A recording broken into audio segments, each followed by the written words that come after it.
सुख का नहीं। दाता तेरी है भूल सब कर्म अपने करते हैं अनुकूल और प्रतिकूल सब कोई दुख सुख का नहीं। कर्म की प्रधानता की क्या नहीं तुझको समझ कर्म से आनंद है और कर्म ही है सूल सब कोई दुख सुख का नहीं। यह जगत है वाटिका करते हैं प्राणी आके काम कर्म के अनुसार इनके काटे हैं और सूल सब कोई दुख सुख का नहीं। जो ठगेगा वह ठगा जाएगा निसंदेह। आप प्रेमी जन ही पाते हैं और प्रेम के बहुमूल सब कोई दुख सुख का नहीं। अपनी करनी आप भरनी पड़ती है संसार में। अपने घर की आप उठाया करते ही है चूल सब कोई दुख सुख का नहीं। किस भरम में तू पड़ा औरों की बातें छोड़ दे काम में लग अपने कर ले कर्म निज अनुकूल सब कोई दुख सुख का नहीं। राधा स्वामी नाम भज झगड़ों से बच कर रह सदा। राधा स्वामी नाम भज झगड़ों से बच कर रह सदा। जो नहीं समझा तो पढ़ना लिखना होगा धूल सब। जो नहीं समझा तो पढ़ना लिखना होगा धूल सब कोई दुख सुख का नहीं। दाता तेरी है भूल सब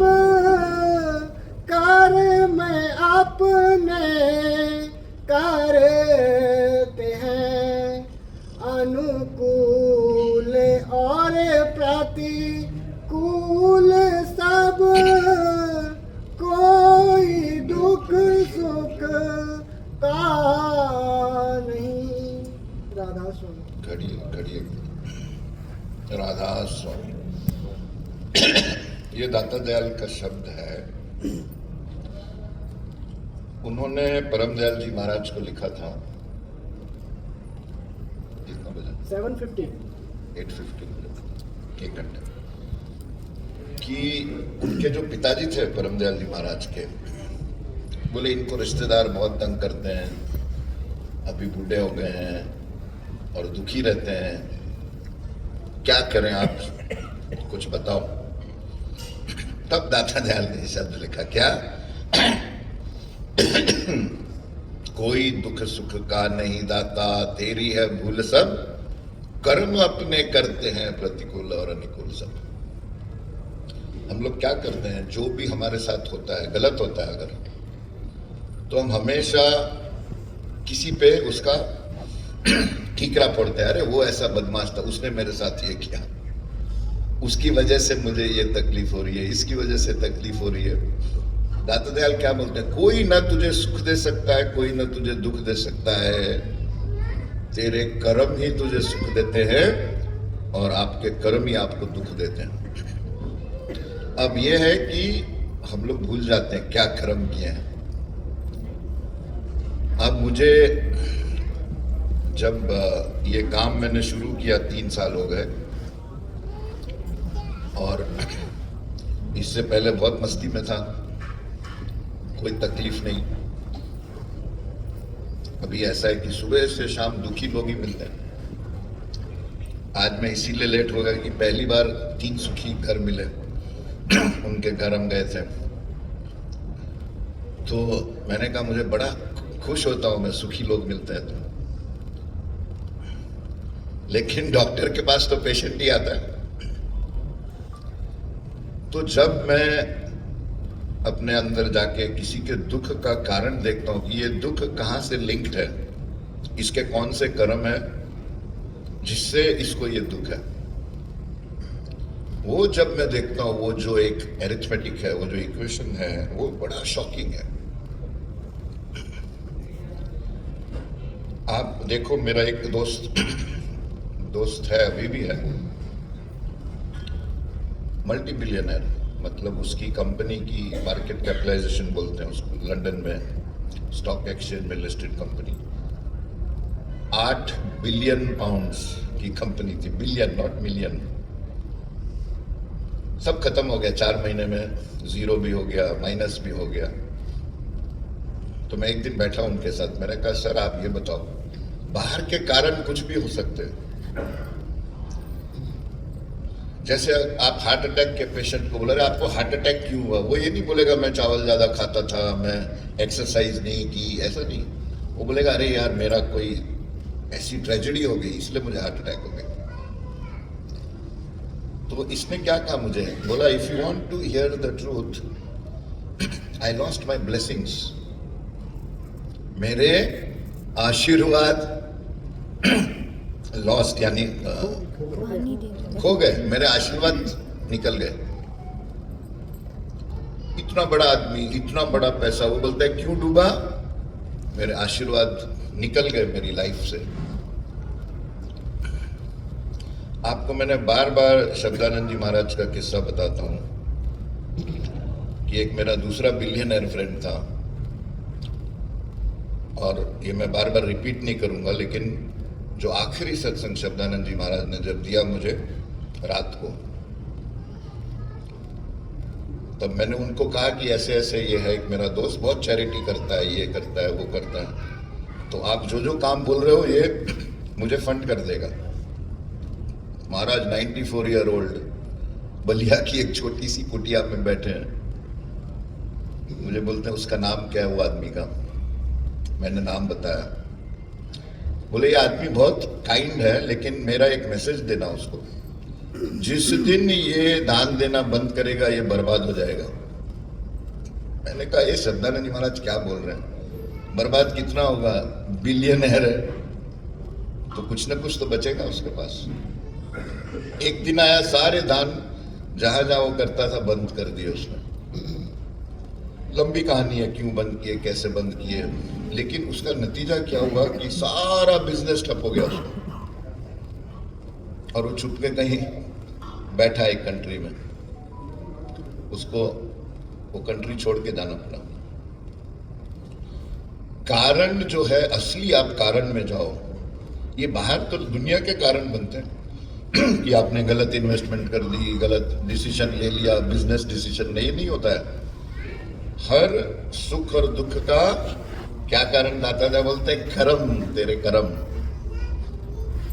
कर्म की फिलॉसफी काम करती है। लेकिन जब हम मस्ती में होते हैं, बहुत जेब में पैसा होता है, बहुत शान होती है, बहुत फेम होता है, हम भूल जाते हैं कर्म, तब हम नशे में रहते हैं।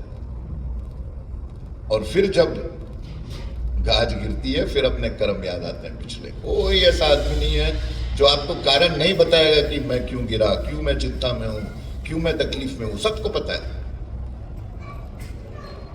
एक बड़ा कारण जो आप ख्याल में रखो, आप देखो आध्यात्मिकता में क्या है, अलग अलग तरीके से लोग काम करते हैं।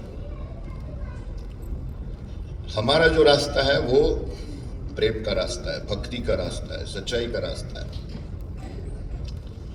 तो मेरी एक बहन, मुंह बोली बहन है, आप देखो कैसे व्यवहार, कैसा कर्म, कहाँ काम करता है। ये लाइव स्टोरी मेरे आंखों के सामने। एक मेरे दोस्त को डायबिटीज हो गई, तो उसकी वाइफ आई मेरे पास, रवि भाई डायबिटीज हो गई, इनको क्या करें। मैंने बोला चलो, वो मेरी हीलर फ्रेंड है, उसके पास एक रेकी की आत्मा है, तो वो हील करती है अपने एनर्जी से, रेकी एनर्जी से। तो मैं ले गया, बोलती है ये जो इसको शुगर हुआ है, इसने किसी को दुख दिया है। मैंने बोला अरे दुख दिया है और शुगर का क्या रिश्ता है। तो मैंने पूछा अपने फ्रेंड को, मैंने बोला यार तुझे याद है किसी को दुख दिया? बोला मुझे क्या याद रहेगा। अब वो अपने अंदर गई, देखो कर्म का इक्वेशन, कर्म का कानून, अपने अंदर गई, फिर बोलती है ये इसने अपने किसी एम्प्लॉय का दिल दुखाया। एम्प्लॉय यानी जो आपके लिए काम करता है, होता है ना। हाँ, जैसे ये बड़ा रिसोर्ट है, यहाँ पे जो काम करते हैं, इवन झाड़ू देने वाला, वेटर, जनरल मैनेजर, सारे एम्प्लॉय हैं। और मैं डरता हूं सबसे छोटे एम्प्लॉय से। ये कहानी से आपको पता चलेगा। तो बोला इसने अपने एम्प्लॉय का दिल दुखा है। तो बोला मेरे 52 कंपनीज हैं, हजारों एम्प्लॉयज हैं, कैसे पता किसका दिल दुखा है। फिर वो और अंदर गई, बोली एशियन था तेरा एम्प्लॉय। फिर भी आज नहीं, बोला हांगकांग में कंपनीज थी मेरे एशियन, कैसे पता करूं। वो और डीप गई, बोली एक पाकिस्तानी था। बोला हाँ, एक हमारा पाकिस्तानी ड्राइवर होता था, वो 25 साल से मेरी परिवार की सेवा करता था, लेकिन क्या हो गया, वो गया शायद पाकिस्तान, और वो उसको बोलते हैं वो मुल्ला बन गया, तो कंपनी का ड्रेस नहीं पहनता था वो,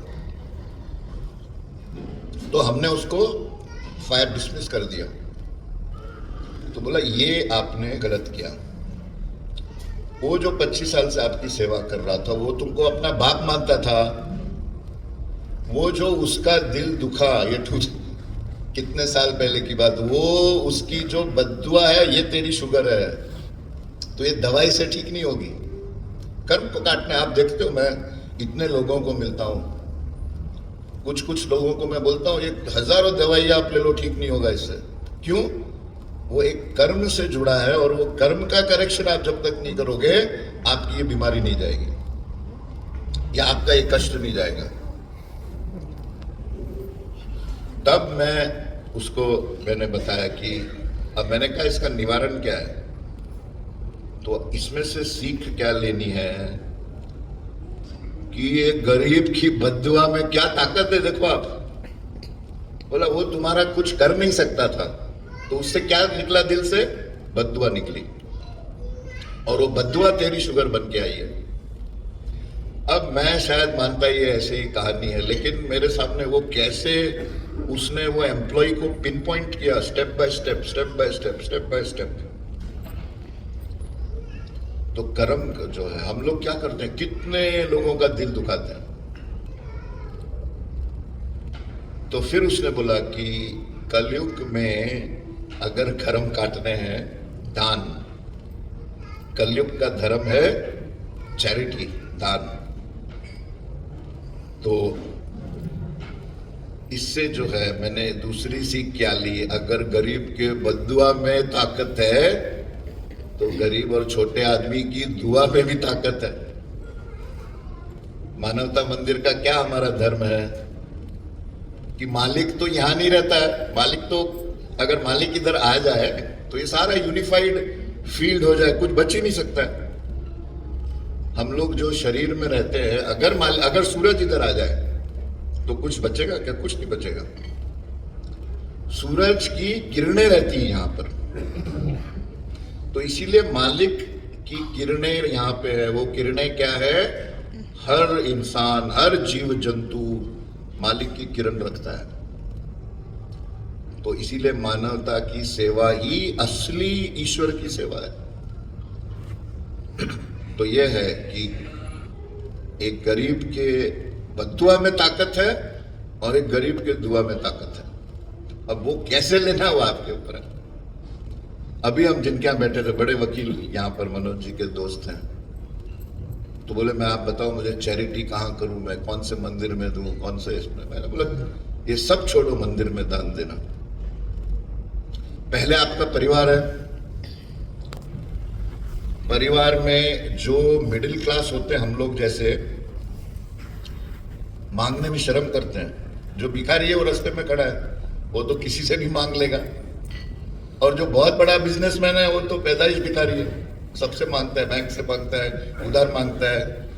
और फिर मैं तो बड़े बड़े लोगों से काम किया, हमेशा पैसे ढूंढते रहते हैं, वो फंड नहीं लो। तो दोनों भिखारी को प्रॉब्लम नहीं है, प्रॉब्लम मिडिल क्लास वालों को है। हमारे को अगर कमी हो, हम लोग शर्माते हैं मांगने में, ऐसा लगता है हमारी इज्जत जाएगी। तो मैंने कहा अपने परिवार में ऐसे ढूंढो लोग जिनको जरूरत है और उनको पता हो कि आप दे रहे हो। नहीं भी पता हो ठीक है, तो वो दिल से आपको दुआ देगा। पहले परिवार में देखो, अगर परिवार में कोई नहीं आपका, सब संपन्न है, फिर आओ अपने नेबरहुड में, अपने कम्युनिटी में, जानवरों में। दुखी की मदद में बहुत ताकत है, और इसमें कोई बड़ा और छोटा का स्केल का सवाल नहीं है। तो ये जो कर्म आप कलेक्ट करोगे, दुखियों की सेवा करना, दुखियों की चैरिटी करना, इसका जो है कलयुग में सबसे बड़ा फल है। लेकिन देखो दान कहां दे रहे हो आप। तो ये है कि कोई सुख दुख का नहीं दाता। अब क्या होता है, मैं डॉक्टरी का काम कर रहा हूं, मेरे पास तो पेशेंट ही आता है। अब मैं ऐसे ऐसे लोगों के यहाँ जाता हूं, मुझे पता है इसने बहुत बुरे कर्म किए हैं, क्या किया, लेकिन अभी डॉक्टर के पास पेशेंट। लेकिन हर प्रॉब्लम का सलूशन है, ये कुदरत की बड़ी अच्छी चीज है। हर चीज का सलूशन है, और वो हमारे आध्यात्मिक फिलॉसफी में वो सलूशन है। एक तो होता है लॉ ऑफ जस्टिस, कि आपने गलती की, कुदरत ने सजा दी, कानून ने सजा दी। ये है काल की रचना। परमदयाल जी बोलते थे the creator of this world, जो दुनिया बनाने वाला जालिम है। क्यों? वो कानून से काम करता है। आप देखो कुदरत में कहीं न्याय है क्या? जो भी मजबूत आदमी होता है वो गरीब को खाता है, बड़ा जानवर छोटे जानवर को खाता है, कीड़े पत्तों को खाते हैं। कुदरत में कहीं दया नहीं है। कुदरत यानी काल। मैं मालिक की बात नहीं कर रहा हूं, हस्ती और है, जिंदगी और है। जो हम मालिक बोलते हैं वो तो एक हस्ती है, एनर्जी है, वो सबका आधार है। वो जब नीचे उतरती है फिर काल बनती है, फिर हम बनते हैं, फिर ये सृष्टि बनती है। मालिक के अंदर क्रिएशन नहीं है। जो मैंने आपको बताया शिव का सारा मतलब क्या है, राधा स्वामी का मतलब क्या है। अगर आप शिव का मतलब समझे, असली मतलब शिव तत्व का, शिव एलिमेंट का, शिवलिंग का, शिवलिंग क्यों ऐसा है। और मैंने आपको बताया राधा स्वामी और शिव मत दोनों एक है। तो वहां अलग है, क्रिएशन में देयर इज नो मर्सी। आप देखो दुनिया में हमेशा मजबूत कमजोर को मारता है। तो लॉ ऑफ जस्टिस है उसके ऊपर, लेकिन क्या है, लॉ ऑफ ग्रेस। ग्रेस यानी कि कुदरत का प्यार, कुदरत का आशीर्वाद, कुदरत का compassion, appeal to that sense of, होता है ना, समझो आपने गलती की, सुप्रीम कोर्ट ने भी आपको सजा दे दी, लेकिन आप प्रेसिडेंट को एक मर्सी पिटीशन लिखते हो, तो वो मर्सी पिटीशन ड्राफ्ट करने वाला और वो मर्सी देने वाला, वो भी एक कानून है, वो हमारे आध्यात्मिकता का कानून है। सबसे बड़ी चीज अगर अपने कर्म काटने हो, आपको पता है आपने क्या कर्म किया, और छोड़ेगा नहीं ये कर्म, ये लॉ है, उसका एक तोड़ क्या इलाज, अपने अंदर जाओ, आंख बंद करके बैठो, अपने अंदर ये विश्वास रखो कि मालिक मेरे अंदर है, और उससे कॉन्फेस करो कि मेरे से ये गलती हुई है। वो कॉन्फेशन आपके उस कर्म को काट देगा। आपका बुरा कर्म स्वप्न में कट सकता है, सूली का काटा हो सकता है, क्योंकि कॉन्फेशन, कर्म क्या है, कर्म आपके एनर्जी है, एक नेगेटिव एनर्जी को कर्म बोलते हैं। सो थॉट भी फोर्स है, थॉट भी एक एनर्जी है, और आप पॉजिटिव एनर्जी देते हो, आपको नेगेटिविटी को आप बैलेंस कर देते हो। लेकिन वो सिंसियरिटी होनी चाहिए कि मेरे से गलती हुई है और मैं दोबारा ये रिपीट नहीं करूंगा। ये कर्म फिलॉसफी। अब जब मैं आपको बताया ये ऐसे कहां जो देखने वाला है उसको पता चलता है आपके कौन से कर्म की आपको ये सजा मिली है। कहां उसने अपने एक वर्कर को, एम्प्लॉय को डिसमिस किया और कहां से इसको शुगर आ गई। 90% बीमारियां मन की होती है, मन यानी कर्म। तो ये है, दाता दयाल लिखते हैं अपने बाबा फकीर को कि अपने पिताजी को कहो, कोई तुझे सुख नहीं दे सकता और कोई तुझे दुख नहीं लग सकता, तेरा कर्म ही है ये जो तुझे दुख और सुख देता है। कोई दुख सुख का नहीं, दाता तेरी है भूल सब, कर में अपने करते हैं अनुकूल और प्रतिकूल सब। कोई दुख सुख का नहीं, कर्म की प्रधानता की क्या नहीं तुझको समझ, कर्म से आनंद है और कर्म ही है सूल सब। कोई दुख सुख का देखो, आप कर्म जो है, लेकिन ऐसा नहीं आप बोलो मैं अच्छे कर्म करूं और तुरंत फल मिलना चाहिए, ऐसा नहीं है। अगर निष्काम कर्म है तो सोने पे सुहागा, अगर निष्काम कर्म है। ये एक आप देखो, ये जो मानव दयाल जी की हमारी समाधि जहां धाम है हमारा, तो ये जगवती जी बैठी है, इन्होंने वो जमीन दान की जो जहां मानव दयाल जी महाराज की समाधि है। अब ये कर्म हो गया पॉजिटिव कि एक साक्षात संत सदगुरु वक्त उसकी समाधि के लिए आपने करोड़ों की जमीन दान कर दी। अब देखो उसका चमत्कार, ये तो नहीं हुआ ना कि आज दान की और 1 महीने में उसका रिजल्ट आया। ऐसा नहीं कि आप दान करो और फिर पीछे देखो कब मेरा फल आ रहा है, कब फल आ रहा है, वो नहीं होता। अब आप देखो इनकी जो वो दीपिका बहू है, उसका बेटा हुआ, वो मेरे जन्मदिन पे हुआ 10 अगस्त। अब मेरे लिए आपको बताया मैंने 23 फरवरी ये सारे साल का मोस्ट इम्पोर्टेंट दिन है मेरे लिए। आपको मैंने कारण बताया कि 23 फरवरी 1860 शिवरात्रि, दाता दयाल का जन्मदिन। 23 फरवरी 1939 दाता दयाल ने अपना शरीर छोड़ा, शिवरात्रि।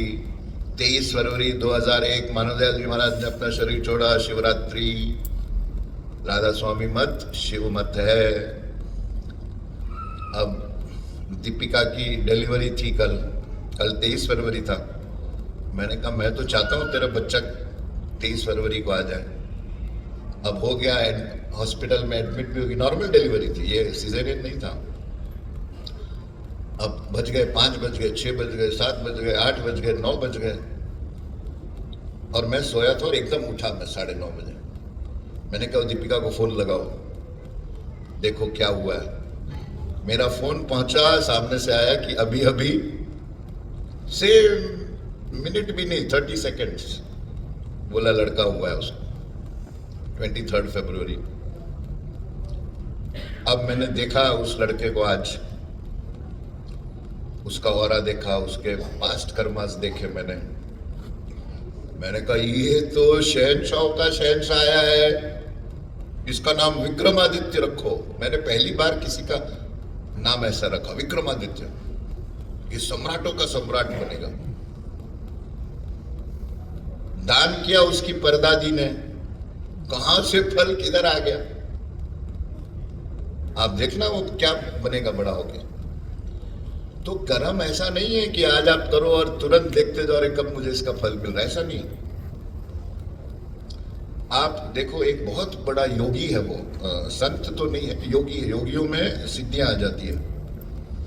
तो वो दुबई आते रहते हैं वो। तो मेरे एक बहुत अच्छे दोस्त थे, तो उन्होंने मुझे बुलाया, बोला रवि आ जाओ, ये बड़े योगी हैं, वो साल में 3 महीना जमीन के अंदर रहते हैं, नीचे वहां समाधि लगाते हैं। तो बड़ा मिलने लायक बनते हैं। मैं गया मिलने, तो जबरदस्त इंट्यूशन, सारे चमत्कार। आप बोलो कॉफी मुझे ऐसी चाहिए, वो हाथ बंद करके आपको कॉफी ला के दे देगा। तो जैसे ये सत्य साई बाबा करते थे ऐसा था वो। तो मैं गया, बैठा उसके पास, तो देखा, पहले मेरे माथे को देखा, बोला अरे फाइनेंस का काम है आपका। मैंने कहा हाँ फाइनेंस का ही काम है। बोला लेकिन कुछ नहीं है आपके पास, खाली। मैंने बोला ये लेकिन महाराज किसी को मालूम नहीं है, 10-15 साल पहले की बात बता रहा हूँ। सब तो मेरे से उधार मांगते, तो ऐसा मांगते 10 करोड़ 50 करोड़ 100 करोड़। क्यों, मेरा औरा ऐसा हम ऐसे चलते हैं। जो गुरु का असली शिष्य होता है वो शहंशाहों का शहंशाह होता है। तो बोला कुछ नहीं है तू, फिर अपने सेक्रेटरी को बुलाया, बोला ये सूटेड बूटेड फकीर है ये। मुझे बोला देखो आप दुनिया के काम के लिए पैदा नहीं हो, आपको स्पिरिचुअल काम करना है। अपने सेक्रेटरी को बोला एक पेन और पेपर लिया, लिखना शुरू किया उसने। बोला you are born for spiritual work, मतलब आपका जन्म आध्यात्मिक काम। उसको कुछ नहीं पता मेरा क्या बैकग्राउंड, उसी मिनट मिला था वो मुझे। क्या लिखा, you are born for spiritual work, आप आध्यात्मिक काम के लिए पैदा हुए हो। डू इट सेल्फलेसली, निष्काम भावना से काम करो आध्यात्मिक काम। Whatever you do selflessly becomes the work of God. जो भी आप निष्काम काम करते हो वो मालिक का काम बन जाता है। ये लिख के दिया उसने मुझे। You start it and God will complete it. आप शुरू करो, मालिक उसको खत्म करेगा। ये उसने लिख के दे दिया मुझे। अब मैंने बोला ठीक है मैं निकल। बोला नहीं ऐसे नहीं भेजूंगा तुझे, इधर लाओ अपना हाथ। तो मैंने हाथ दिया उसके हाथ में, उसने ऐसे हाथ पकड़ा मेरा। आपको मैं एकदम, मुझे वो याद आता है वो पल, मेरा हाथ ऐसा गर्म हो गया, मुझे ऐसा लगा जैसे तवे पे हाथ रख दिया मैंने, एकदम गरम गरम गरम हीट। और बोला अच्छा अब जाओ। तो मैंने देखा मेरे हाथ में सोने का हनुमान। मैं सोने का क्यों बोल रहा हूँ आपको बताता हूँ। बोला ये हनुमान जी अपने पास रखना। उसके हाथ से निकला हनुमान। बोला इसको, और एकदम गरम, मतलब आप होल्ड नहीं कर सकते हो वो हनुमान को। तो मैंने उस फिर दूसरे हाथ में रख के कागज में रख के ले गया। फिर मैंने मेरी वाइफ को बोला जरा चेक करिए असली सोने का है कि क्या है, ये पीतल का है। उसने चेक कराया, सोने का था। लेकिन इसमें बात क्या थी, उसने बोला डू इट सेल्फलेसली, निष्काम भावना से करो। तो जो भी ये कर्म है आपका, ये तो एरिथमेटिक है नेचर का। आप लोग इतना बेवकूफी करते हो, आप समझते हो मैं चोरी कर दूंगा, वो आ गया मेरे हिसाब में, मेरे अकाउंट में पैसा आ गया। अरे जाने वाला है वो, करोड़ों रुपए आपके इलाज में जाएगा। हम आज ही बात कर रहे थे, मैं किसी के घर गया तो मुझे वो जो ड्राइव कर रहे थे बोला अरे आप ऐसे क्रिमिनल के घर गए। मैंने कहा मैं गया क्रिमिनल के घर, लेकिन मैंने उनको वार्न किया। मैंने कहा तेरे ऊपर 1 महीने में बहुत बड़ा ये होने वाला है, तुमको ये करो अगर बचना है तो। उनको समझा ये भी कोई ऐसा ही पंडित आया है। मेरा काम क्या था, डॉक्टर का। और दूसरा परम दयाल जी महाराज क्या बोलते थे कि अगर आपको आध्यात्मिक बनना है, पहली शर्त क्या है आध्यात्मिकता की? पहली शर्त है किसी के भी कमियों को मत देखो, किसी की कमी को मत देखो। आपको क्या पता वो काम किस मजबूरी में कर रहा है। अब दुबई में मेरा एक फ्रेंड है, करीब 15-20 हजार करोड़ का आदमी है वो। तो हम एक दिन ऐसे ही बैठे थे, वो कुछ गलत काम भी करता था। तो बोला रवि भाई आप आओ, आप मेरे सीईओ बन जाओ। मेरे पास इतना पैसा है लेकिन रिस्पेक्ट नहीं है, क्योंकि काम गलत करता है। तो आपके आने से मुझे जरा रिस्पेक्ट भी मिलेगी। मैंने कहा यार तू ये काम कर रहा है, मैं कैसे, तू कुछ भी दे, मैं नहीं तेरे साथ ज्वाइन कर सकता हूँ। उसने कितनी बड़ी बात बोली मुझे। आप बोलते हो मैंने गलत काम किया, ठीक है, मैंने किसी को मारा नहीं, कुछ नहीं किया, लेकिन आपको पता है मैं कहाँ पला बड़ा हूं? मुंबई की चाल में। हमको सुबह पेशाब आती थी, लाइन में रखना पड़ता था। लैट्रिन करने जाता था, लाइन में रुकना पड़ता था, नॉक करना पड़ता था, अबे जल्दी निकल जल्दी निकल। बोला मैं तो ऐसी, आप तो फ्लैट में रह के आप बड़े हो, आपको क्या पता तकलीफ क्या है, भूख क्या है, और फिर आप मुझे सत्संग कराते हो। मैंने कहा तेरी बात सही है, था उसका भी एक पॉइंट। तो आपको क्या पता कौन, मैंने आपको महाराज जी का बताया कि मैं एक ग्लोबल कॉन्फ्रेंस थी यहाँ ताज मानसिंह में, तो एक लेडी आई मेरे पास। तो मैंने महाराज जी को बोला आप होटल में मेरे साथ रुक जाओ, मैं 3 दिन आपके साथ रह लूंगा, कॉन्फ्रेंस भी चलती रहेगी, आप लंच में आ जाना, डिनर में आ जाना। अब महाराज जी जहां पहुंचे लंच में, तो वहां सारी भीड़ इकट्ठा हो गई। फिर एक लेडी आई, बोला मुझे आपके गुरु से अलग से मिलना है। मैंने कहा चलो, मैं उसको ले गया महाराज जी के रूम में। उसने हार लाया था, मिठाई लाई थी, तो महाराज जी के ऊपर वो हार डाल रही थी। तो महाराज जी ने क्या किया, ये हार ऐसे लेके उसके ऊपर डाल दिया। बोला आज तू एक सच्चे गुरु के दरबार में आई है, तेरा सारा पिछला कर्म माफ। मैं आपको बोलता हूं लॉ ऑफ ग्रेस, आशीर्वाद जस्टिस से बड़ा है, न्याय से बड़ा आशीर्वाद है। तेरे सारे कर्म माफ पिछले, जो कृष्ण ने अर्जुन का क्या, सर्वधर्मा परित्यज्य मामेकम शरणम भज। क्या तू सारे धर्म छोड़ दे, सिर्फ मेरी शरण में आ जा, मैं तुझे सब पापों से मुक्त कर दूंगा। ये तो हमारे मानव दयाल जी महाराज। अब मैं, महाराज जी ने उसको जब बोला तेरे सारे पिछले कर्म माफ, मैं सोचा ये क्या कर्म माफ इसके। हम निकले रूम से बाहर तो वो औरत रोने लग गई। मैंने कहा क्या हुआ? बोला आपके गुरु को कैसे पता मेरे पिछले कर्म क्या है, और ये कैसे बोल रहे तेरे पिछले कर्म माफ? मैंने कहा मुझे तो पता नहीं। तब वो बोली मैं एक हाई सोसाइटी में वैश्या हूं मैं, और मैं बड़े बड़े कॉन्फ्रेंसेस में जाती हूँ और ये सब अमीरों को फंसाती हूँ, ये मेरा काम है। मैंने कहा ओ, और जो नाम उसने गिनाया बड़े नामचीन। मैंने कहा मानव दयाल जी महाराज को कैसे पता चला? तो शाम को मैंने महाराज जी से पूछा कि महाराज जी ये तो ऐसी लेडी थी और आपको कैसे पता चला, और आपने हार डाल दिया उसके गले पर, एक वैश्या के गले पर। तो मुझे बोले तू कौन है जज करने वाला कि वो वैश्या गलत औरत है? क्या पता उसको 100 पतियों से शादी करने के लिए 100 जन्म लेने पड़ते, वो सारे उसने एक जन्म में पूरे कर दिए, मुक्त हो जाएगी वो। तो ये है कि पहला आध्यात्मिकता में अगर आपको आना है, ये छोड़ो झगड़े, छोटे मोटे लोगों की जो गलतियां माफ करते चलो, कमियां मत देखो, नहीं तो आपके अंदर वो आध्यात्मिकता आ ही नहीं सकती। आप दुनिया में रहोगे, और दुनिया यानी नरक का सौदा। आगे चलो।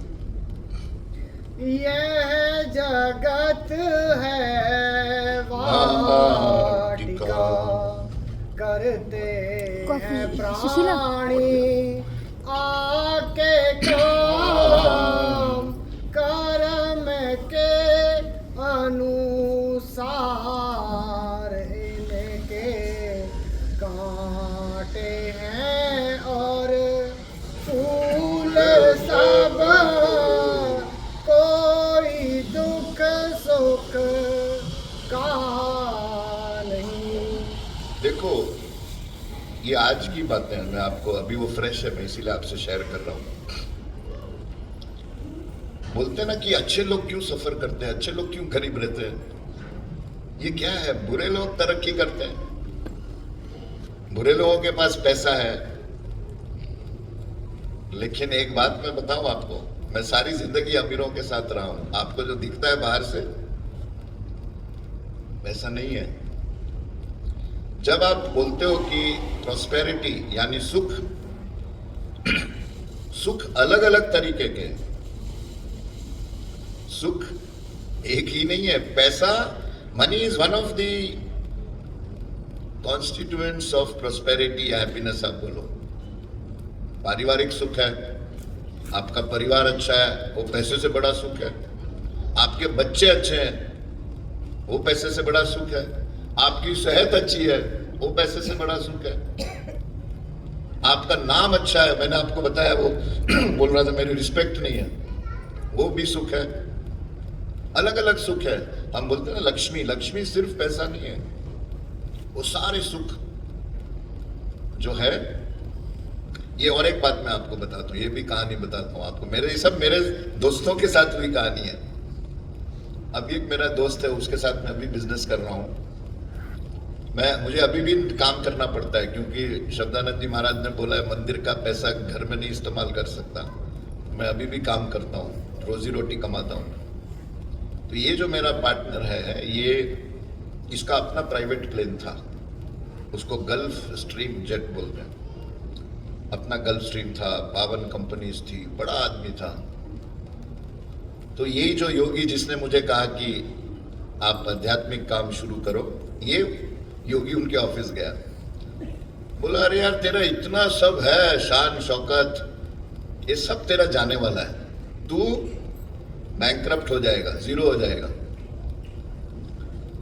लेकिन अगर तुम चाहो, जैसे मैं बोलता हूं आपके कर्म बदल सकता हूं, लेकिन दो बातें हैं, आपका उसमें सहयोग और वेदर आप उसकी जो कॉन्सिक्वेंसेस है वो लेने के लिए तैयार हो। तो उसने उस आदमी को बोला देख मैं ये तेरा पैसा सारा बचा सकता हूं, लेकिन कोई दूसरा अड़चन आ जाएगा तो मुझे बोलना नहीं। उसने बोला क्या अड़चन? बोला कुछ भी हो सकता है, बिकॉज वो मैं स्वैप कर दूंगा तेरा वेल्थ के सुख के साथ तेरा दूसरे सुख। कोई बीमार हो सकता है, किसी की डेथ हो सकती है, किसी का कोई दूसरा तेरे ऊपर दुख आएगा। तो अब बोला हमने हस्बैंड वाइफ सब ये किया, बोला नहीं नहीं जाने दो, पैसा जाने दो महाराज, पैसा तो कमा लेंगे, कोई बीमार हो गया, डेथ हो गया, उसका क्या करेंगे हम। तो उसने बोला ठीक है तेरा सब पैसा जाएगा, और सच में चला गया। उसने एक ऐसा ब्लंडर किया जो एक बेवकूफ बिजनेसमैन भी नहीं करेगा, ऐसा ब्लंडर किया लालच में आके। वो भी एक लंबी कहानी है। अब आ गया, वो जीरो हो गया। लेकिन इस योगी ने उसको क्या बोला, 12 साल तुम मेरे से नहीं मिलेगा। अगर तुम मिल लिया मुझे और मैं तुझे दुखी देख के अगर मैंने मेरा ऑर्डर चेंज कर दिया तो तेरे पास पैसा आ जाएगा, लेकिन फिर और दुख आ जाएगा।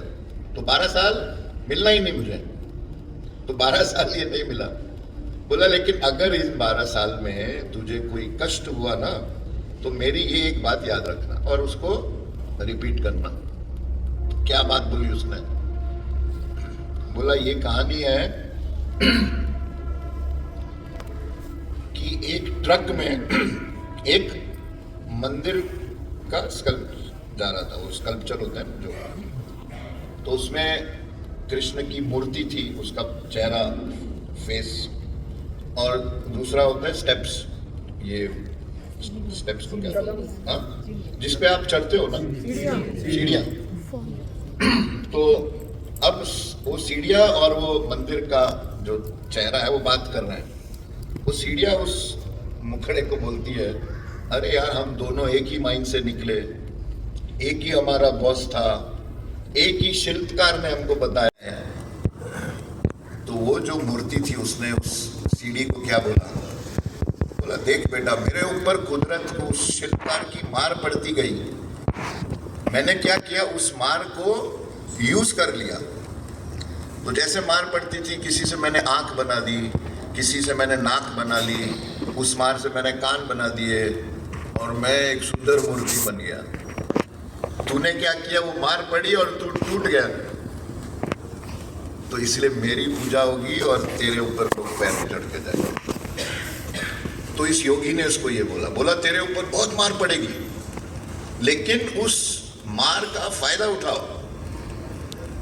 दुख जो है आपको, जो गुरु नानक साहब बोल गए, दुख दारू सुख रोग भया, जो आप स्ट्रगल से निकले हो आपको मालूम पड़ेगा कि वो दुख ने ही आपको बनाया।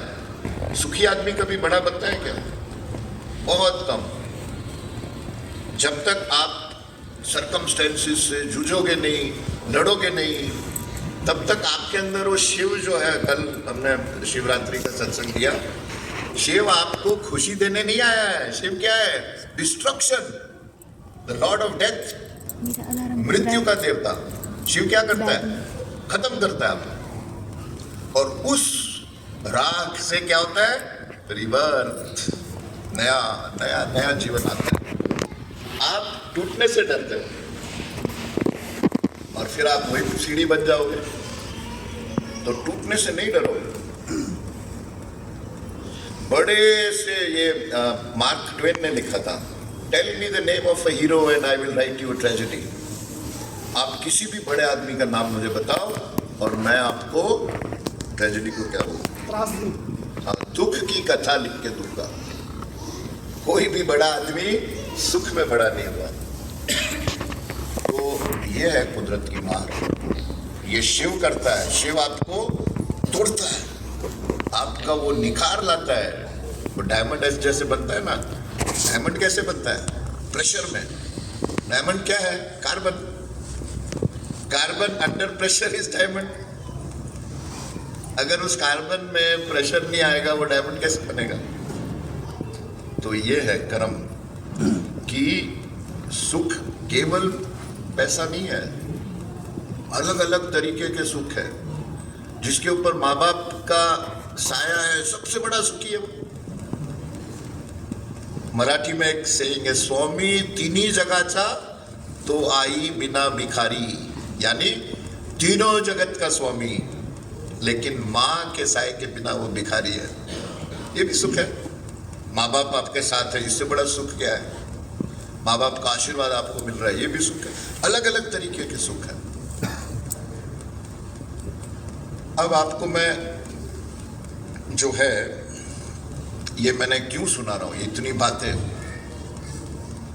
कि हमारा ये जो मानवता मंदिर बोलो, मानवता धाम बोलो, क्यों मानव दयाल जी महाराज अमेरिका में इतनी अच्छी लाइफ छोड़ के यहाँ आके बैठे, क्यों मैं दुबई में इतना कंफर्टेबल सब चल रहा है, यहाँ आके घर घर धक्के खा रहा हूँ। परम दयाल जी बोलते थे कुत्ता बन के आपके घर की रोटियां खा रहा हूँ।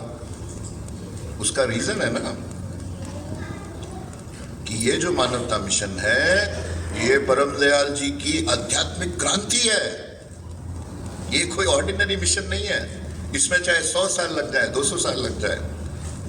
मुझे शब्दानंद जी महाराज ने क्या कहा था कि काम शुरू करो, पहले दुनिया में एक विनाश आएगा, बड़ा विनाश आएगा, डिस्ट्रक्शन। अपना काम बीज बो के जाओ, जब टाइम आएगा वो फलेगा। वो क्या है कि ये जितने भी शिवरात्रि मैंने आपको बताया था कि एक प्रण ले लो, असली शिव के दर्शन करो। असली शिव क्या है? वो राधा स्वामी, दैट सुपर मोस्ट एलिमेंट जिसे एंटायर क्रिएशन होती है। आपको मैंने बताया था एक सत्संग में कि क्रिएशन होलोसेंट्रिक है, यानी कि पार्ट होल। पार्ट होल यानी पार्ट मतलब भाग, भाग और पूरा। यहां कोई चीज अलग नहीं है। एक छोटे से सेल में जो है वो इस ब्रह्मांड में है। हमारे अंदर 50 ट्रिलियन 60 ट्रिलियन सेल्स हैं। हर सेल शरीर है, हर सेल को पता है वो कंप्लीट है। तो इसी तरह से सारा यूनिवर्स जो है वो एक छोटे से सब एटॉमिक पार्टिकल के अंदर है यूनिवर्स। तो यूनिवर्स इज विद इन अस, वो है शिव तत्व। तो क्या करना है आपने? अगर आप भी दूसरों की तरह गए, शिवलिंग के ऊपर दूध डाल दिया, पानी डाल दिया, ये डाल दिया, ये ठीक है, गलत नहीं है। लेकिन जो असली शिव है उसको पकड़ो, जो असली राधा स्वामी है उसको पकड़ो। वो क्या है?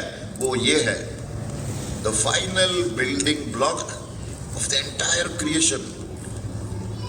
और वो कैसे आप पकड़ोगे? अंदर जाके रोज रोज रोज रोज रोज रोज मेडिटेशन पे मारते जाओ, मारते जाओ, मारते जाओ। शुरू में कुछ नहीं नजर आएगा। आप जैसे जाओ कोई अंधेरे कमरे में जाओ, सब अंधेरा लगता है। आप 5 मिनट बैठो, हर चीज दिखाई पड़ती है। ऐसा है ध्यान। तो अंदर चलो, बाहर कुछ नहीं रखा है, क्योंकि अंदर में क्या है कि मैंने आपको बताया कि आप अंदर अंदर अंदर अंदर चले जाओ। जो फाइनल जगह आप पहुंचोगे वो बाहर बाहर बाहर बाहर बाहर जाके दोनों एक जगह मिलते हैं। ये अभी लेटेस्ट फिजिक्स बिल्कुल मैच करता है वेदांत के साथ। वेदांत क्या क्या बोल गया?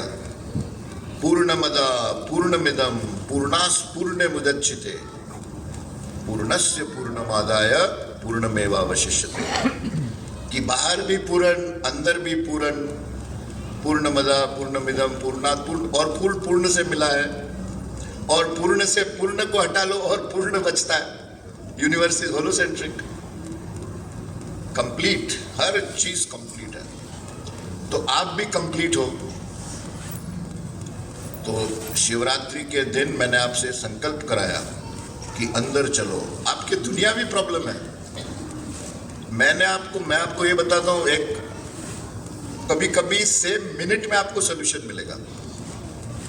अंदर चलो, जो भी आपका इष्ट हो, उसमें कोई झगड़ा नहीं। आप किसी माँ को इष्ट बना लो। महात्मा गांधी माँ पे मेडिटेट करते थे, क्यों? माँ से प्यार था। जिससे आपका प्यार है उसकी मूर्ति एकदम बन जाती है। किसी पे भी आप ध्यान करो। मैं ये कर देता हूँ, आपकी एनर्जी देख के आपको बताता हूँ कि आप हनुमान का करो, आप शिव का करो, आप दुर्गा का करो, क्योंकि आपकी वो कार्मिक एनर्जी है पास्ट बर्थ से।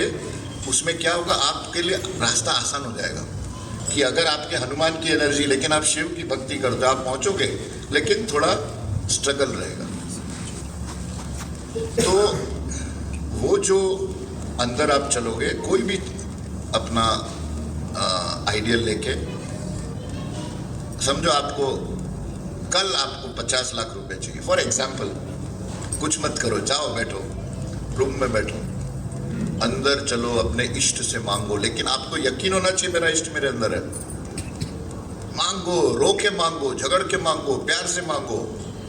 वो जो अंदर आप मांगते हो उसमें शक्ति है। आंख खोल के मांगने में शक्ति नहीं है। आप देखो, परमदयाल जी बोलते थे, सोल्यूशन नहीं आया मेरे सिर पे 1000 चप्पल मारना। कुदरत में कुदरत देखती नहीं, आप अच्छे हो, बुरे हो, पापी हो, पुण्यात्मा हो, कुदरत के लिए वो कुछ नहीं है। कुदरत works on demand and supply. आपकी डिमांड क्या है? ये होते थे ना बड़े बड़े डाकू, वो पहले जाते थे, देवी की पूजा करते थे, देवी बोलती थी तथास्तु, तेरी लूट में एकदम तुझे कामयाबी मिले। कुदरत में कोई पाप नहीं, कोई पुण्य नहीं। तो ये है, अपने अंदर चल के मांगो। सारा हमारा मेरा फोकस ऑफ वर्क ये है कि एक्सटर्नल छोड़ के अंदर चलो, सब कुछ अंदर मिलेगा। आगे जो ठगेगा वह ठगा जाएगा, निसंदेह आप प्रेमी जन ही पाते हैं, और प्रेम के बहुमूल सब, कोई दुख सुख का नहीं। प्रेम के बंदे, प्रेम में देखो, प्रेम मैंने कहा अगर निष्काम हो तो सोने पे सुहागा। मैंने आपको बहुत बार बताया कि मेरा टीनेज आइडियल, जिसको मैं आइडियलाइज करता था टीनेज में, वो स्वामी विवेकानंद थे। अब विवेकानंद का क्या था, आप देखो, ये जो इतने बड़े बड़े काम करते हैं, अगर निष्काम प्रेम नहीं है, बड़ा काम नहीं हो सकता। तो वो स्वामी विवेकानंद की लाइफ में स्ट्रगल था बहुत। आप ये स्ट्रगल ऐसा समझो कि खाने को नहीं मिलता था उनको, तो घर में खाना बनता था।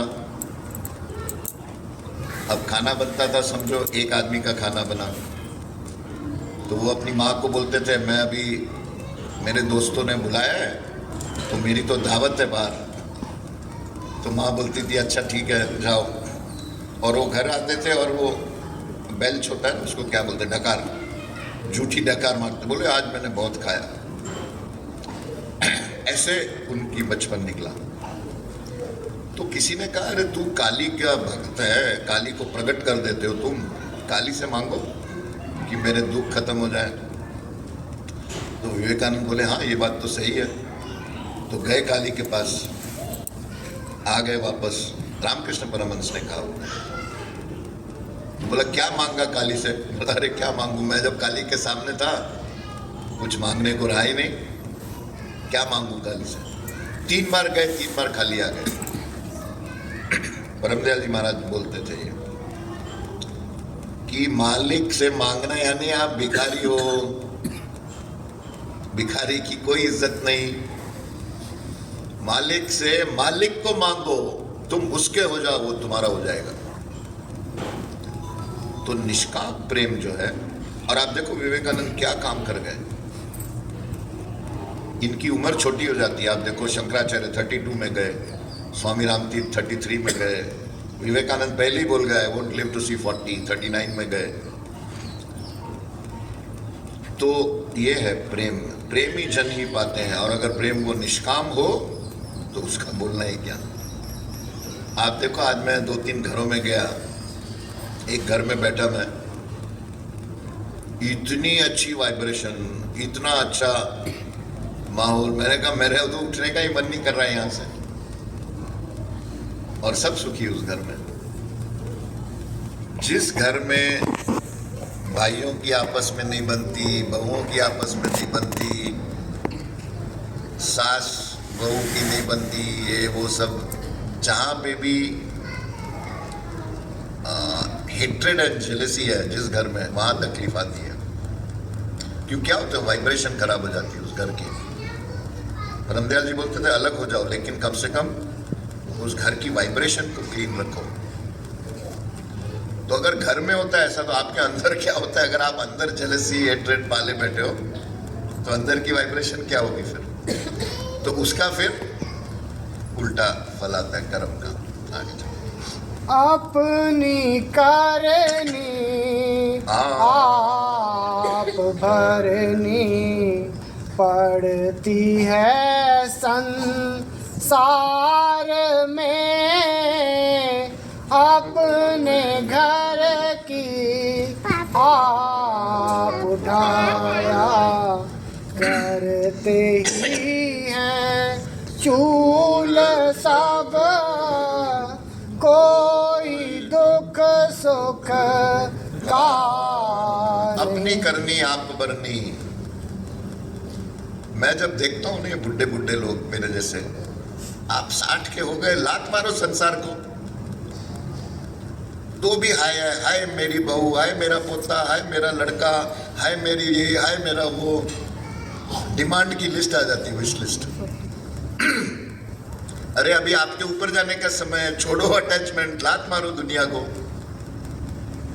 वो जो उसका कर्म है वो भोगेगा, आपका बेटा है वो अपना कर्म भोगेगा, आप क्यों परेशान होते हो?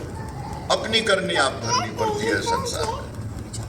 हर बच्चा अपने कर्म लेके आता है, लेकिन हम इतने मोह में ग्रसित होते हैं, हाय हाय हाय हाय हाय हाय करते रहते हैं। अरे आप मर जाओगे, वो एक आपको आग देगा चिता को, 2 महीने में भूल जाएगा वो, और आप अपनी सारी शक्ति उस पर लगाते हो। छोड़ो, ये दुनिया में अभी साइंटिफिकली प्रूवन है कि ये इल्यूजन है, वर्ल्ड इज इल्यूजरी।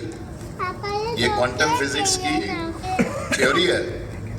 इल्यूजरी यानी जैसे आप मिरर में देखते हो ना इमेज, ये सारा विश्व ऐसा है, सारा यूनिवर्स ऐसा है, इल्यूजन है, अनरियल है, और इसमें आप फंसे रहते हो।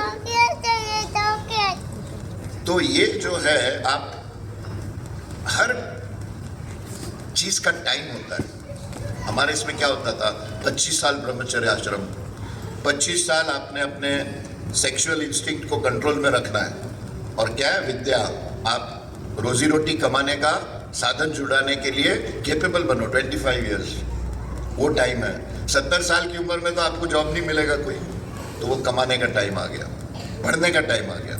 25 से 50 लिखा था गृहस्थ, मेहनत करो। गृहस्थ आश्रम पे सारी मानवता टिकी है। तो गृहस्थ आश्रम में क्या करते हो, आप अपने बच्चों को भी पालते हो, अपने माँ बाप को भी पालते हो। ये हो गया गृहस्थ आश्रम। फिर बोलते हैं वनवास, नहीं वानप्रस्थ, मतलब वन में जाना, और फिर सन्यास। टाइम होता है। आप समझो अगर एक 75 साल का बुढ़ा वो किसी लड़की के इसमें, कितना अनरियलिस्टिक है। तो अपनी एज के हिसाब से अपने आप को बदलना शुरू करो, ढालना शुरू करो। कभी ना कभी तो मोह हटाओ इस संसार से, नहीं तो आप कुरूप लगोगे। अगर आपकी जिंदगी में आध्यात्मिकता नहीं है तो आप बहुत कुरूप लगोगे। वो बाहर से हैंडसम बन के परफ्यूम लगा के ठीक है, अंदर की ब्यूटी क्या है आपकी? आज सुबह मुझे ये कपड़े पहना रहे थे, बोले महाराज जी ये कलर, ये मैचिंग। मैंने बोला कलर बाहर का नहीं, कलर अंदर का अच्छा होना चाहिए। आप जब जाते हो, मुझे याद है मैं जब यंग था, एक यूथ में फायर होना चाहिए। आप जब अगर यंग हो, आप रूम के अंदर चलते हो, सारे रूम में सारा आग लगा दो, ऐसा यंगस्टर होना चाहिए। क्या जोश से भरा हुआ, पॉजिटिविटी से भरा हुआ, प्योरिटी से भरा हुआ। अगर आपका माइंड प्योर नहीं है, आप स्ट्रांग नहीं हो सकते। तो ये टाइम की बात है, और फिर बुढ़ापे में ये सब छोड़ना पड़ता है। क्योंकि अगर आप, मकसद क्या है जिंदगी का? बड़े से बड़ा आदमी 100 साल पहले बिलियनर रहे, प्रेसिडेंट रहे, आपको नाम याद है किसी का? 100 साल छोड़ो, 25 साल पहले किसी का नाम याद है क्या आपको? रामदयाल जी महाराज को क्या जाता था, न अपना नाम रखना तुम, न दुनिया में निशान रखना। हम लोग मरते हैं, हाय मेरा नाम, हाय मेरी लेगेसी, हाय मेरी जायदाद। एक अर्थक्वेक आएगा, सारी जायदाद बाहर हो जाएगी। ये सब करो, सब करो। मैं बोलता हूँ मैं होटल 5 स्टार में रुकता हूँ, लेकिन क्या है वो दिमाग में रहना चाहिए मैं होटल में रुका हूँ, ये कल मुझे यहाँ से बाहर निकलना है। ये दुनिया सुंदर बनाओ, लग्जूरियस बनाओ, अच्छा बनाओ, लेकिन हमेशा सुमिरन क्या है? जब करते हैं हम, सुमिरन क्या है? सुमिरन याद है कि मैंने एक दिन चले जाना है, ये सुमिरन है। तो उससे क्या होता है, आप खुशी में ज्यादा खुशी नहीं होगे और गम में ज्यादा गमगीन नहीं होंगे। हमेशा महात्मा गांधी को पोएट थे अमरचंद, उन्होंने कहा था गांधी को 4 चीजें चाहिए होनी चाहिए तुझे अगर भारत को आजाद करना है, fearlessness, truthfulness, strong will to attain the mission, और चौथा क्या बोला, डिटैच्ड एटीट्यूड टू लाइफ, यानी काम करो, लग के करो, लेकिन फंसो नहीं उसमें। गांधी बोले मेरे तो ये चारों चीज नहीं है मेरी पर्सनैलिटी में। तो बोले अच्छा फिर एक काम करो, शारीरिक और मानसिक ब्रह्मचर्य पालन करो। गांधी बोला मेरा ब्रह्मचर्य तो 15 साल की उम्र में चला गया, 15 साल की उम्र में शादी हो गई।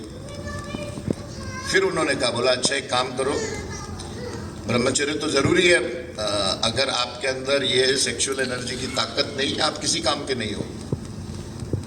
बोला आप एक काम करो, ये एनर्जी कैसे रिवाइव होती है, ये जो बच्चे हैं जो अपना वीर्य खराब कर देते हैं नाइट ड्रीम्स में और वेट ड्रीम्स में और मैस्टरबेशन में, उनको मैं क्या बोलता हूँ, फिर उसका एक इलाज है। क्या है इलाज? ध्यान करो, यहाँ पे दोनों आंखों के बीच में फोकस करो ध्यान से।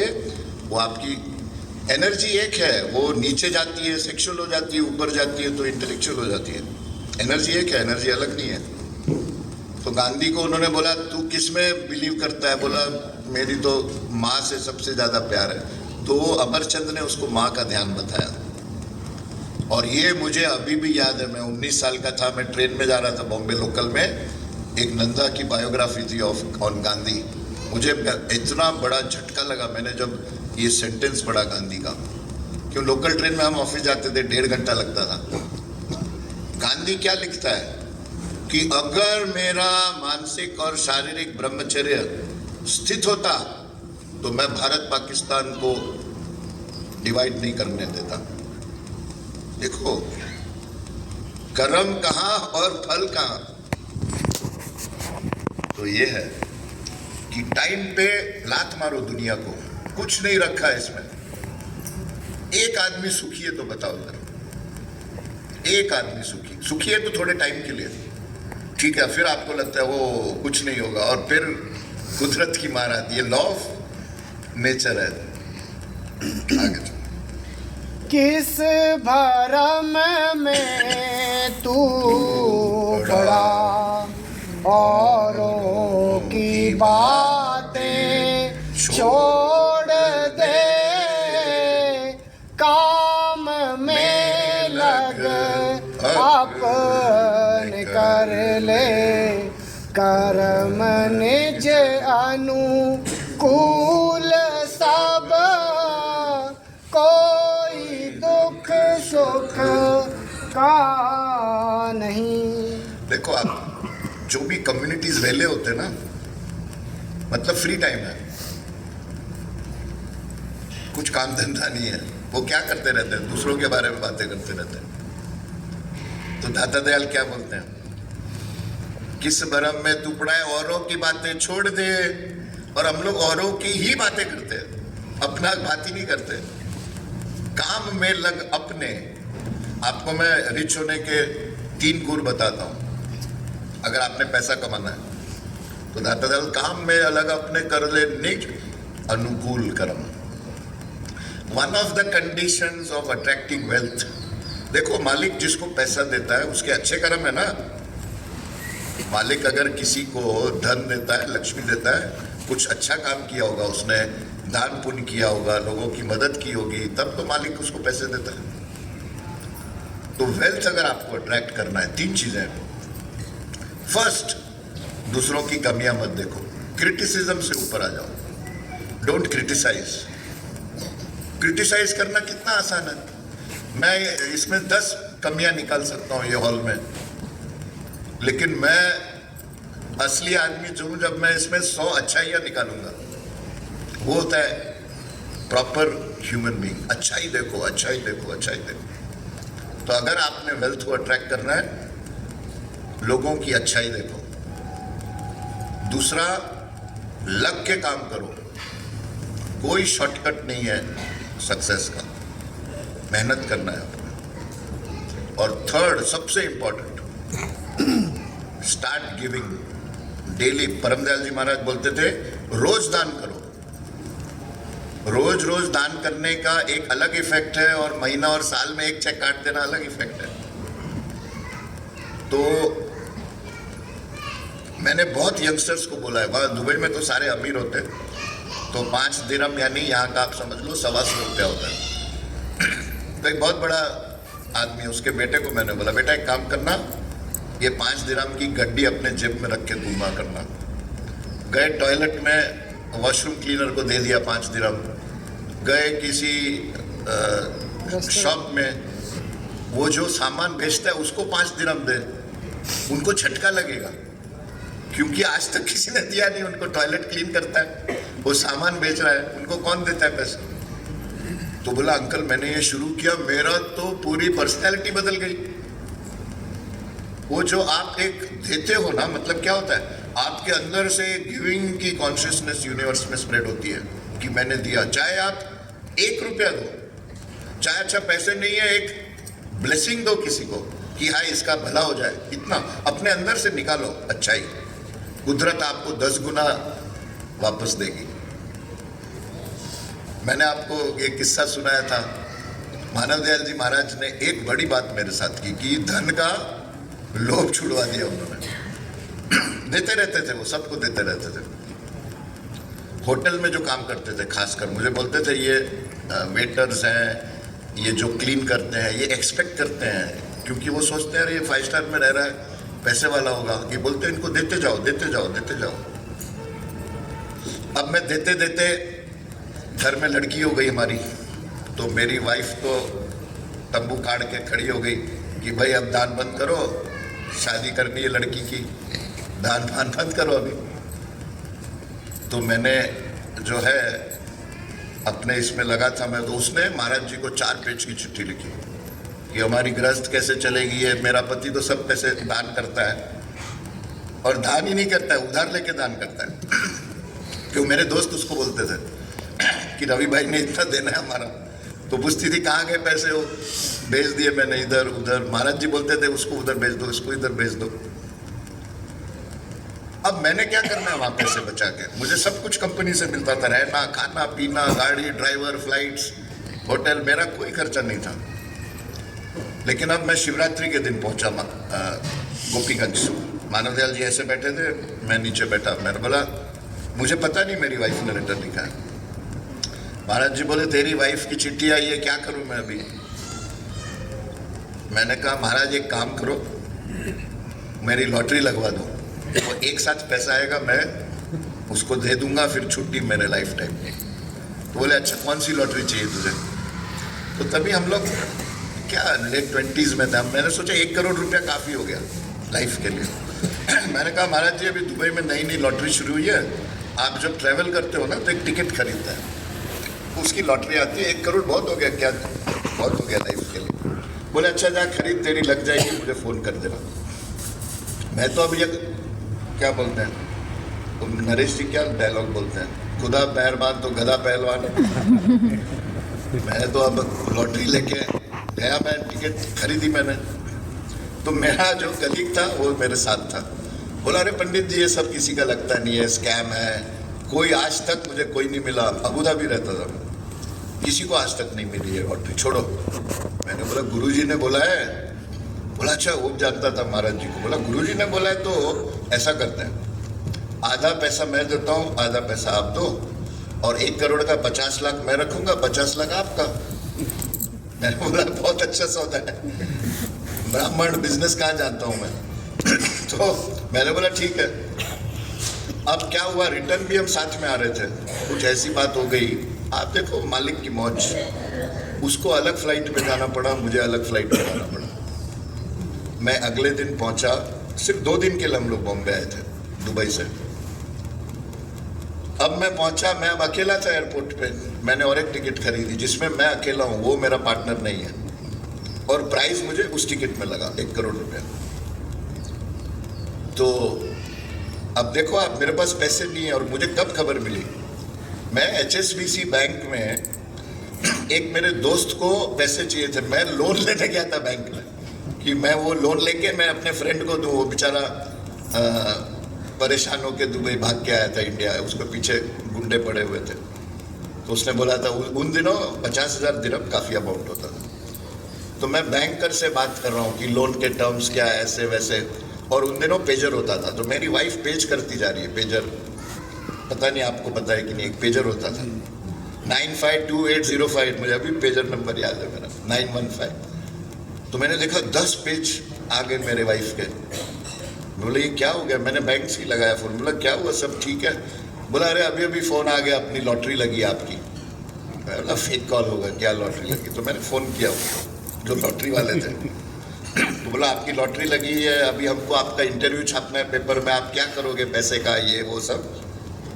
इंटरव्यू दे दिया। बट सबसे मजे की बात सुनो, मैंने महाराज जी को एक्साइटमेंट, महाराज जी लॉटरी लग गई। महाराज जी अच्छा बेटा आ जाना मिलने। फोन कट, एक लाइन, अच्छा ठीक है आ जाना मिलने। मैंने मेरी वाइफ को बोला जो आदमी 1 सेकंड में ऐसे पैसे दे सकता है मुझे, वो क्या ये नहीं सोच, उसको ये नहीं पता मुझे क्या जरूरत पड़ेगी या क्या है जरूरत। एक बार माता जी ने मानव दयाल जी महाराज से कहा, बोला ये आपका चेला बना हुआ है, इसका घर नहीं अभी तक कहीं, ना दुबई में ना इंडिया में, घर ही नहीं बनाता ये। बोलते कौन रवि? बोले ये रवि जो बैठा है। बोलते अच्छा ये रवि, छोड़ो, देखा ही नहीं मेरी तरफ। गुरु बेहतर जानता है कि आपकी क्या, मैं आपको बता रहा हूं कि देने का क्या प्रभाव होता है। तो ये प्रूफ मैं आपको इसीलिए दे रहा हूं कि डरो मत देने में, देते जाओ। ये कुदरत का लॉ है, आएगा वापस आपके पास। प्यार दो प्यार आएगा, नफरत दो नफरत आएगी, गाली दो गाली आएगा। ये लॉ है कुदरत का, चेंज नहीं हो सकता। आगे चलो। राधा स्वामी नाम भज, झगड़ों से बच कर रह सदा, जो नहीं समझा तो पढ़ना लिखना होगा, धूल सब कोई दुख। ये मेरी फेवरेट लाइन है, राधा स्वामी नाम जप, झगड़ों से बच कर रहे सदा। आपने अगर दुनिया में रहना है, आप समझो एक रोड पे जा रहे हो जिसमें ट्रैफिक है, आप क्या करते हो? ट्रैफिक से बच के निकलते हो ना। आप थोड़ी गाड़ी के आगे खड़े हो जाते हैं, अरे नहीं तेरी गलती है, मैं, वो गाड़ी तो चढ़ा देगी आपके ऊपर। तो क्या है, झगड़ों से बच कर रहे सदा। देखो आपका हिसाब किताब कुदरत के साथ है, मालिक के साथ है। ये दुनियावी लोगों के साथ आपका हिसाब किताब नहीं है। हारो जीते सो जगत का, हारे सो हरि का होए। लेकिन हम क्या करते हैं? हम नेले पे दहला मारते हैं। आप देखो, मैं मैंने जब स्टेट बैंक छोड़ी तो एक बड़ी कंपनी में, मल्टीनेशनल थी, उसमें मैं सीईओ था। वो जो ओनर था कंपनी का, वो मेरी एक बात बहुत रिस्पेक्ट करता था। वो कभी मुझे शराब हाथ में उठाने नहीं देता था। एक बार वो 6 बोतलें अपने, जब आते हैं ना ड्यूटी फ्री में शराब लेके आते हैं, तो 2 बैग लेके चल रहा है। मेरा ओनर है, मेरा बॉस है। मैंने बोला सर 1 बैग तो मुझे दे दो। बोला पंडित जी मुझे शाप लगेगा आपके हाथ से दारू उठवाऊंगा तो। इतनी रिस्पेक्ट करता था। और बिलियनर, मल्टी बिलियनर। तो क्या रिस्पेक्ट करता है? बोला एक जब मीटिंग्स होती थी हमारी, रोज हमारी मैनेजिंग कमेटी मीटिंग्स होती थी, सब एक दूसरे पे चिल्लाते थे। मैं एकदम शांति से सबकी भला बुरा लाखों कहे कोई, सबकी सुनता रहता है। मुझे मालूम है मैं क्या हूं अंदर। बोले तुझे गुस्सा ही नहीं आता बिल्कुल? मुझे कोई ऐसा बोलेगा मैं तो उसका गला निकाल दूंगा। तो क्या था ये?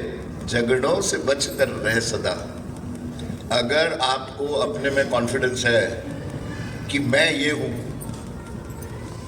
तो समझो आप शेर हो। कोई आपको बोलेगा अरे तू तो बंदर है, तो शेर को फर्क पड़ता है कुछ?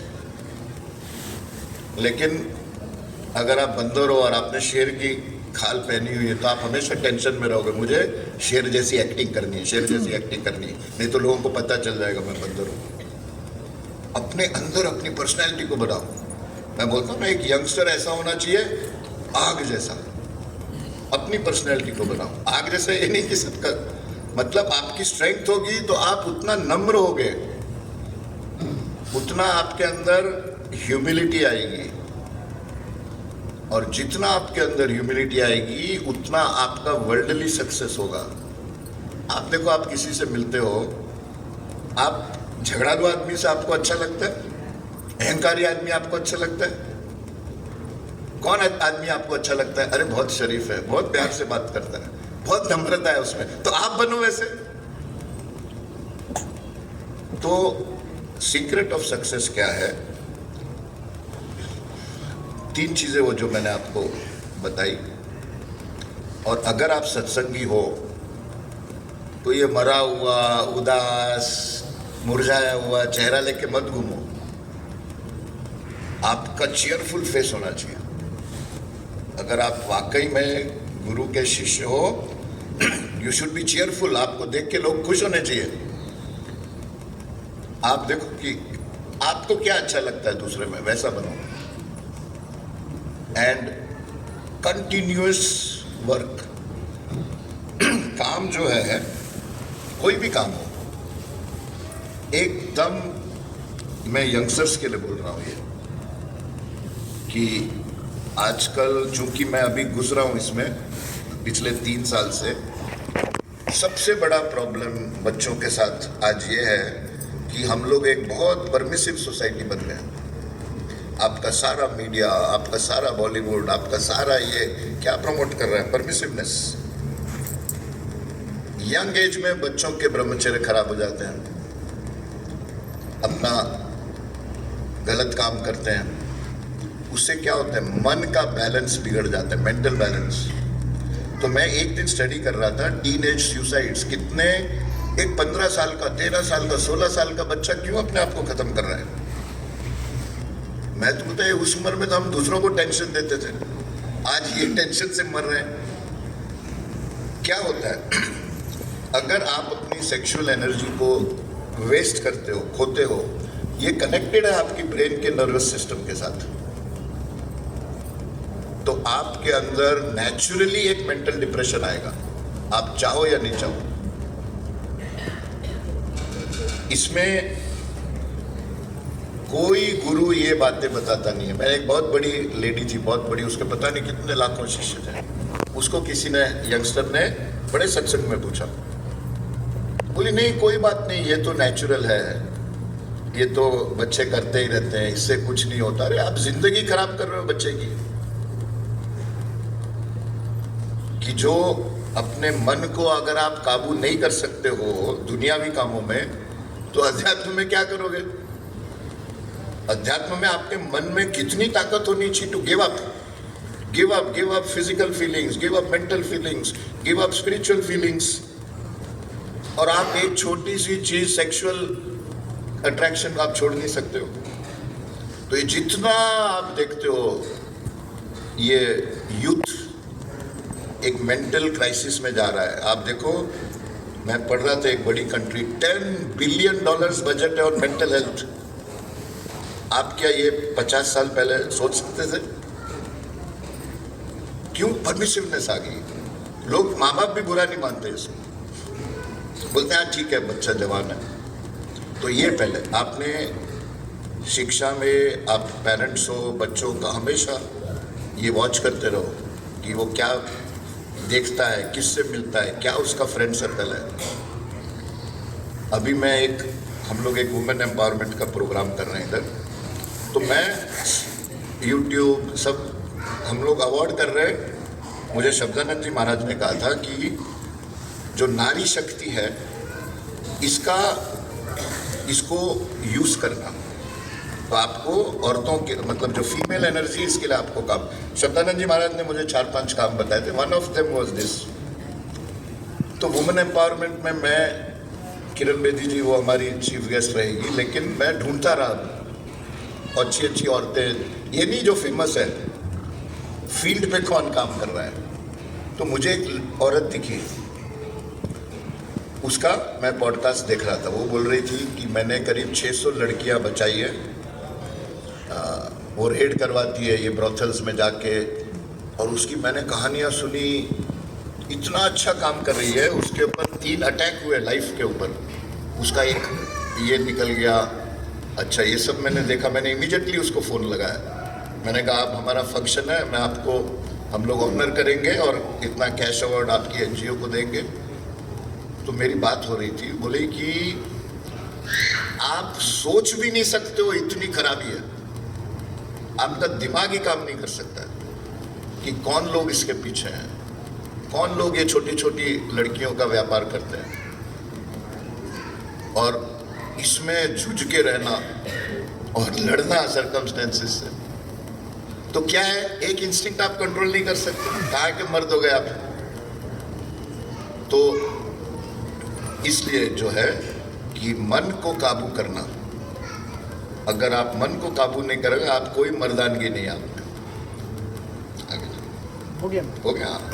तो ये जो शब्द था कि दाता दयाल बोलते हैं परम दयाल जी को कि न कोई तुझे सुख दे सकता है, न तुझे कोई दुख दे सकता है, तेरे ही कर्म हैं जो तुझे सुख देते हैं, तेरे ही कर्म है जो तुझे दुख देते हैं। और ये जो है परम दयाल जी महाराज ने जो किताब लिखी सत सनातन धर्म, आप देखो कि अभी जितने मैं साइंस का स्टूडेंट रहा हूँ और जो लेटेस्ट डिस्कवरीज है, कैसे देखना है आपने कि नोबेल प्राइज किसको मिला है। आप नोबेल प्राइज विनर्स को जाओ और उनकी डिस्कवरीज देखो कि क्या इसने ऐसा काम किया है कि इसको नोबेल प्राइज मिला है। तो जो ये नोबेल प्राइज विनर है, इसने क्वांटम फील्ड के ऊपर डिस्कवरी की है। एक साइंटिस्ट था फर्गियो फर्डिनी ऐसा कुछ नाम है इसका। इसने क्वांटम फिजिक्स की जो ये बताई है कि जो इसके साथ अनुभव हुआ, वर्ल्ड का टॉप जिसने माइक्रो प्रोसेसर बनाया कंप्यूटर्स का, तो उसकी ये डिस्कवरी थी कि ये यूनिवर्स एक है बस। अभी हमको लगता है कि हम लोग 100 लोग हैं इधर, ये 100 लोग नहीं है। मानव दयाल जी महाराज बोलते थे, तुमको ऐसा लगता है ये 100, मैं तो सबको एक ही देख रहा हूँ, एक एनर्जी है। तो उसने क्या अनुभव किया कि उसके हार्ट से एक सफेद प्रकाश निकला, रात को सोया था वो, बोला, और वो प्रकाश सारे रूम में फैल गया। आप देखो हमारे इसमें क्या होता है, आप जब ध्यान करते हो तो पहले पीला प्रकाश आता है, येलो यानी अर्थली, आपके अंदर अभी अर्थली डिजायर्स हैं। तो आप जब फोकस करोगे आपको येलो लाइट आएगी, फिर आप चलते हो रेड लाइट आती है, फिर ब्लू, फिर वायलेट और फिर वाइट लाइट, सफेद प्रकाश। अच्छा, जरूरी नहीं कि आप मंदिर में जाओ, नाम जपो तो ही आप वहां पहुंचोगे। कर्मयोग से पहुंच सकते हो। निष्काम कर्मयोग आपको सारी आध्यात्मिक सीढ़ियां पास कर देगा। कर्मयोग बहुत, आप अपना काम सिंसियरली करो, निष्काम भावना से करो। तो ये तो साइंटिस्ट था, ये तो आज तक पता नहीं मंदिर गया नहीं गया। तो बोला ये सफेद प्रकाश ने मुझे 3 वर्ड्स क्या नजर आ रहे थे। नंबर 1 कि वो प्रकाश ही मैं हूँ, मैं उस प्रकाश में हूँ और वो प्रकाश मेरे में है, मैं उसके अंदर व्याप्त हूँ। और जो 3 वर्ड्स मेरे पास आए वो था लव, पीस एंड जॉय। अब आप देखो ये क्या है, वेदांत नहीं है तो क्या है ये। आपको पता है एक बार इंडियन गवर्नमेंट को, अमेरिकन गवर्नमेंट को बड़ा पैसा देना था, इंडियन गवर्नमेंट के पास था नहीं पैसा। तो अब क्या इलाज है उसका, तो आपको पता है अमेरिकन गवर्नमेंट ने क्या मांगा इंडिया से। बोला आपके जितने संस्कृत के मैन्यूस्क्रिप्ट्स हैं हमको इतने वो मैन्यूस्क्रिप्ट्स दो। और वो उन्होंने जो आईवी लीग यूनिवर्सिटीज़ हैं अमेरिका में, कोलंबिया और हार्वर्ड, इनको सबको दिया। और ये ऐसे वैसे आदमी ने नहीं बोला, एक बहुत बड़ा वो एक कर्मयोगी है राजीव मल्होत्रा, अमेरिकन इंडियन है। उसने अपनी सारी कंपनीज 1 रुपये में बेच के अभी वो आध्यात्मिक काम करता है। बोलते हैं मैं जब गया तो वाइस चांसलर ने बोला ये सब हमने इंडिया से मंगाया है और ये कोलंबिया यूनिवर्सिटी के बेसमेंट में स्टोर किया हुआ है। आप एक साइंटिस्ट का नाम बताओ जिसने वेद नहीं पढ़े हो, जिसने संस्कृत नहीं पढ़ा हो, जिसने उपनिषद नहीं पढ़े हो। ये ओपेनहाइमर अभी पिक्चर आई थी, जैसे एटॉमिक एक्सप्लोजन हुआ, क्या उसने गीता का एक श्लोक बोला। और हमारे एजुकेशन सिस्टम में बोलते हैं ये सब मिथोलॉजी है, ये साइंटिफिक नहीं है। सारे साइंटिस्ट यही पढ़ रहे हैं। तो अध्यात्म का जो मादा है कि जो मैं पूरा सत्संग अब समाप्त करता हूँ, शिवरात्रि के दिन असली शिव तत्व को समझो, शिवलिंग का क्यों ऐसा आकार है वो समझो। मैंने आपको बताया कि जो यूनिवर्सल एनर्जी उस आकार में बहती है, कांस्टेंट मोशन है। और वो शिवलिंग का जो आकार है, जो इलेक्ट्रॉन न्यूक्लियस के आसपास घूमती है, वो ऐसे आकार एलिप्टिकल, वो राउंड नहीं घूमती है। अखंड मंडलाकारम व्याप्तम येन चराचरम तत्पदम दर्शितम येन तस्मै श्री गुरुवे नमः। तो वेदों ने हमारे कब का अखंड मंडल में घूमती है, ये इलेक्ट्रॉन न्यूक्लियस के ऐसे घूमता है, गैलेक्सीज ऐसे घूमती है एलिप्टिकल फॉर्म में यूनिवर्स में। आपको क्या लगता है ये हमारी अर्थ ट्रैवल कर रही है, गैलेक्सीज ट्रैवल कर रहे हैं लाखों किलोमीटर पर सेकंड की स्पीड में। कैसे? वो जो आपका शिवलिंग है वो एनर्जी उस फॉर्म में ट्रैवल करती है। तो ये है शिव तत्व। और कैसे पहुंचोगे आप उस शिव तत्व में? अंदर जाके, गो विद इन। एक ही रिलीजन है, बस अंदर चलो। तो ये शिवरात्रि का संदेश। और दूसरा जो मानवता के नियम हमने बताए कि घरों में शांति रखो। सबसे बड़ा प्रॉब्लम जो मैंने फेस किया जब से मैं 3 साल से ये काम कर रहा हूँ, होम पीस नहीं है। लड़ते रहते आपस में, दहले पे दहला मारो। जहाँ पे होम पीस नहीं है, कुछ नहीं, उधर जरूर कुछ ना कुछ तकलीफ आएगी। और अगर होम पीस है, म्यूचुअल लव है, म्यूचुअल अफेक्शन है, वहाँ पे बरकत ही बरकत है। Home peace. Third, mental celibacy. ये बच्चे सब याद रखे, मानसिक ब्रह्मचर्य। मन से सेक्सुअल थॉट्स नहीं आने चाहिए, नहीं तो आपको कोई भगवान नहीं बचा सकता। ये सब झूठ है। ये अगर आपने अपने कर्म बिगाड़े, कोई गुरु आपको नहीं कर सकता कुछ। एक गुरु और डॉक्टरों की दुकान इसी पे तो चल रही है। चाहते जितने पाप बढ़े, अच्छा हमारी दुकान चलेगी। तो मेंटल सेलिबसी ये बहुत इंपॉर्टेंट है। Home peace. तीसरा, कलयुग का धर्म चैरिटी। डेली गिविंग करो। ये लॉज है, यूनिवर्स के लॉज हैं। डेली गिविंग, चाहे 5 रुपया, 10 रुपया, 100 रुपया, कुछ नहीं तो एक ब्लेसिंग भेज दो किसी को। और सबसे बड़ी चीज जो कलयुग में है, Kalyug is the age not of competition. Businesses ऐसे चलते हैं। Kalyug is the age of mutual cooperation. बड़े बड़े बिजनेसेस कॉम्पिटिटर होते हैं लेकिन कोऑपरेट करते हैं, तब जाके उनकी कंपनी सक्सेसफुल होती है। तो आप हमें भी अपने जिंदगी में learn the laws of mutual cooperation. और वो लॉज क्या है? झगड़ों से बच के रहे सदा। आप देखो, हर बच्चे को आप टीम स्पोर्ट खिलाओ, not individual sport like badminton, tennis नहीं। टीम स्पोर्ट खिलाओ, फुटबॉल, क्रिकेट, जो भी और स्पोर्ट्स हैं, टीम स्पोर्ट्स। मैं क्रिकेटर था, मैंने इंटरनेशनल क्रिकेट खेला हुआ है वेस्ट इंडीज के अगेंस्ट। टीम स्पोर्ट में क्या होता है, आप हार लेने, आप you are prepared to lose in a very sporting way. आप हार बर्दाश्त कर सकते हो। दूसरा, आप सेक्रीफाइस कर सकते हो। आप देखो, टीम जीतती है। अभी फॉर एग्जांपल मैं मैच खेल रहा हूँ और मैंने 100 किया। एक मैच में हुआ ऐसा मेरे साथ, मैंने 100 किया, टीम हार रही थी, वो मेरे 100 की खुशी चली गई। फिर जब टीम जीती तब मैंने वो मेरा 100 सेंचुरी सेलिब्रेट किया। तो स्पोर्ट में क्या होता है, बच्चों को स्पोर्ट खिलाओ, टीम स्पोर्ट। और वो फिर, क्योंकि अभी जॉइंट फैमिलीज नहीं है तो लोग, बच्चों को पता नहीं, बच्चे इतने पैम्पर्ड होते हैं, माँ बाप सारी खुशियां उनको देता है, तो वो सैक्रिफाइस एलिमेंट नहीं आता। तो ये है कलयुग में दान, mutual cooperation, home peace, mental celebration. और फिर देखो आप, अगर ये सीड्स आप अपने टीनेज में या यूथ में डालो, मैं क्यों यंगस्टर्स से ज़्यादा काम करता हूँ, इनको बदल सकता हूँ मैं। वो जो एक बार आप हो गए 40 बार आप यू आर सीमेंटेड, आपको कुछ very difficult to change unless कोई मिरेकल हो या समथिंग लाइक दैट।